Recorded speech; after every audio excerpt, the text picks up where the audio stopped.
मानवाला जर आपल्या जीवनात अंतिम सत्य मृत्यू आहे हे जर माहीत असेल तर मग मानवाच्या जीवनातील अंतिम ध्येय काय असायला पाहिजे.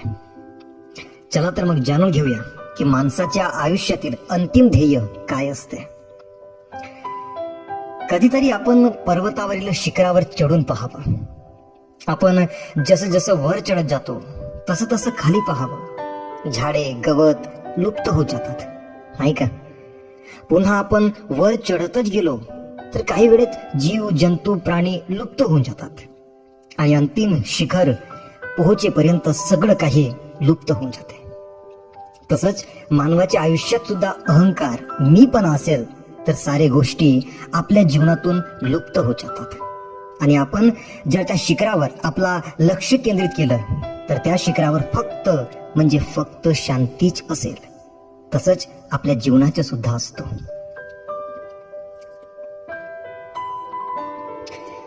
आपण एक लक्ष निर्धारित करून आयुष्याचं शिखर चढण्यास सुरुवात केलं तर मागे वळून पाहू नये.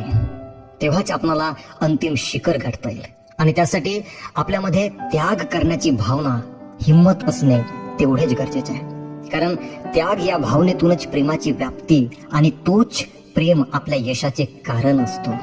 जेथे प्रेम नाही तेथे सर्व काही निरर्थक दिसून येतो. पण मनुष्य हा प्रेम प्राप्तीसाठी नाही तर फक्त पैशामागे का धावतो. कदाचित यामुळेच मनुष्याला सुखप्राप्ती प्रेम प्राप्ती होत नाही. यावरून आपणास असे म्हणता येईल की आपल्या जीवनातील मुख्य लक्ष फक्त प्रेम असावं. प्रेमाची खरी प्राप्ती जर आपणास झाली तर आपल्याला खऱ्या अर्थानं शांती प्राप्त होईल आणि म्हणूनच प्रेम प्राप्ती हाच आपल्या जीवनातील शेवटचा ध्येय असायला पाहिजे.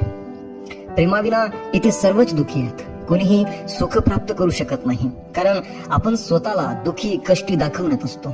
मानवाच्या जीवनात मनुष्य हा बाहेरून आतून मुखवटा घालून फिरण्यातच आपलं जीवन व्यतीत करीत आहे. बाहेरून वेगळंच आतून वेगळंच कृती करत आहे. जेव्हा तुम्ही एक आणि एकुलते राहणार, आपले दुःख इतरांना वाढवून चढवून न सांगता जे आहे ते सगळ्यांसमोर मांडणार, तेव्हा आयुष्याचे पझल सुटेल. मी ठरलो लहान, मी आयुष्याची व्याख्या काय करू. मी कोण तुम्हाला हा रास्ता दाखवणार आहे. आपल्या प्रत्येकाचा रास्ता वेगळा आहे, चालण्याची पद्धत वेगळी आहे, पण जातात सगळे एकाच ठिकाणी आहेत. कुठे जातात हे पोहोचल्यावरच कळतो आणि म्हणून थोडा विचार करणे गरजेचे आहे.